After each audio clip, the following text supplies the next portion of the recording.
What does it take to sell a good smartphone these days? Have we become so jaded as consumers that a well-made, reasonably attractive, perfectly capable handset just doesn't cut it? Do we really need bells and whistles, sequins and pizzazz for to pay attention to a new phone? For well-known manufacturers, they may be able to coast by on brand name alone, but for the smaller guys, it's increasingly difficult to make your phone stand out in a crowded market. With the new Idol 4S from Alcatel, we see a manufacturer doing all it can to make people pay attention to its phone. That includes bundling it with hardware like a custom VR headset, JBL earbuds, and even throwing in a free Incipio case. And on the software side, we see Alcatel implementing plenty of features in the hopes of differentiating the 4S from the rest of its mid-price competition. Does Alcatel succeed in making the Idol 4S feel like a phone that's worth picking up? Well, you're about to find out. I'm Stephen Shank with Phone Arena, bringing you a full review of the Alcatel Idol 4S. Priced at $400, the Idol 4S is what we'd think of as either a budget flagship or a premium mid-ranger, depending on which side of the street you're approaching this intersection from. For that money, you get a phone that feels solid, marrying a metal frame to front and rear glass. Stereo speakers peek out from each end of the phone, and Alcatel's even implemented a custom boom key button on the right edge for all sorts of extra software fun. The screen's a 5.5-inch Quad HD 1440 by 2560 AMOLED panel. It's sharp, bright, and has some seriously bold colors. Software lets you tweak their balance so you don't necessarily have to have that super saturated AMOLED look if you don't particularly dig it, but even in natural mode, the gamut's a bit wide, with green in particular looking really overblown. Powered by a Snapdragon 652 processor and equipped with 3GB of RAM, the Idol 4S is decently powerful. It won't compete with 820-based phones, but it runs circles around handsets running lesser 600 series chips. And considering all the pixels you need to push with a Quad HD screen, we're glad the Idol 4S has the silicon to pull that off without embarrassing itself. The phone's 32 gigs of internal storage is perfectly adequate for a handset of this stature, and the ability to expand upon that with a microSD card is an option we're always appreciative to have. Alcatel gives the phone 3GB of RAM, and while that's hardly pushing limits any longer, it feels just fine for the Idol 4S's needs. Alcatel's implementation of Android 6.0.1 is one that doesn't try and reinvent the UI or introduce functionality that changes the way apps work, nothing like Samsung's multi-window.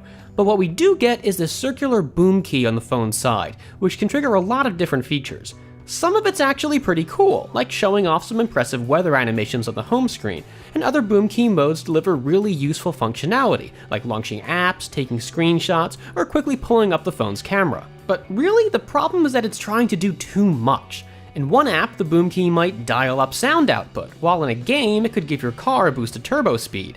And rather than doing one or two things really well, it feels like Alcatel spread itself a little thin with the boom key, and we worry the litany of behaviors it triggers will tend to confuse rather than empower users.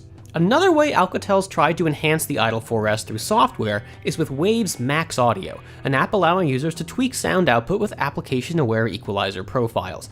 While it certainly delivers the fine-grained oral customization it promises, the whole thing feels entirely unnecessary, largely because the Idol 4S has some really great speakers. The stereo pair sounds fantastic, but we'd still be happy even if the phone only had a single mono speaker with the same kind of clarity and range. We'd love it if we could dial volume up just a little louder, but that's a minor quibble, and we only want to crank it up so very high because it sounds so good. Alcatel also includes a pair of JBL earbuds in the box. They're quite nice and include a set of alternate tips to fit different ear sizes, but don't wow us quite as much as the onboard stereo speakers. Speaking of things included in the box, the Idol 4S comes in its own VR headset. The unit's pretty well made, but keep in mind that this is basically a sturdy Google Cardboard, and lacks the extra electronics of something like Samsung's Gear VR. The Idol 4S fits inside like a glove, and adjustable straps help the headset feel secure on any size head. There's even an all too often overlooked top strap. Our only complaint is that it didn't prove particularly friendly to use with eyeglasses, and the lack of adjustable optics meant that we couldn't use the headset without our own corrective lenses. Hope you got contacts.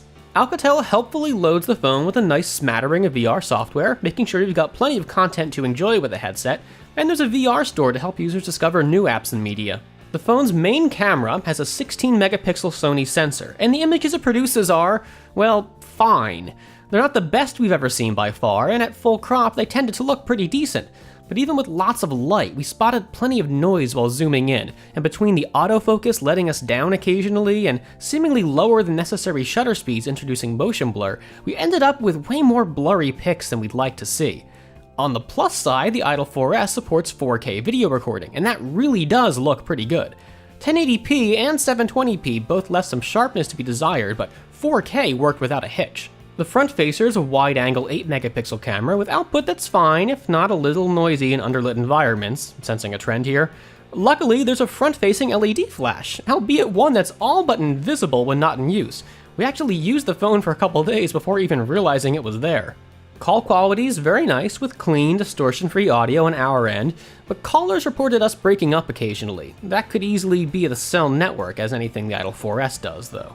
With a big 3000 mAh battery, we'd expect solid battery life from the Idol 4S, and that's basically what we got. Even with the Quad HD display, our screen-on battery test gave us just over 7 hours of runtime, and the included fast charger was able to fully refill the battery in under 90 minutes. Finally, we've already mentioned extras like the VR headset and earbuds, but Alcatel's also throwing in a free case with Idol 4S purchase. Buy the phone through the manufacturer's website, and you can score an Incipio Octane Pure or Dual Pro case for the Idol 4S in the color of your choice. All of this puts us in a bit of an uncomfortable position as smartphone reviewers. It's not like the Alcatel Idol 4S is a bad phone. It's got brisk performance, a pleasing display, great speakers, and solid battery life. And those all sound like reasons why you might want to pick the phone up. The problem though is that smartphones just don't exist in a vacuum. And while by itself the Idol 4S might seem worth that $400 asking price, it's arriving in a market where other handsets, and the OnePlus 3 immediately comes to mind, simply offer more phone for the same amount of money. It feels like Alcatel knows this, and things like bundling in that VR headset or implementing the boom key button are efforts to shout, "Look at me, I'm different from other phones!" But those extras just can't overcome the better value offered by the competition. A free case is nice, but a $350 sticker price would be even nicer. I'm Steven Shank with Phone Arena. Thanks for watching this review of the Alcatel Idol 4S. Be sure to subscribe to our YouTube channel to make sure you don't miss any other mobile tech videos.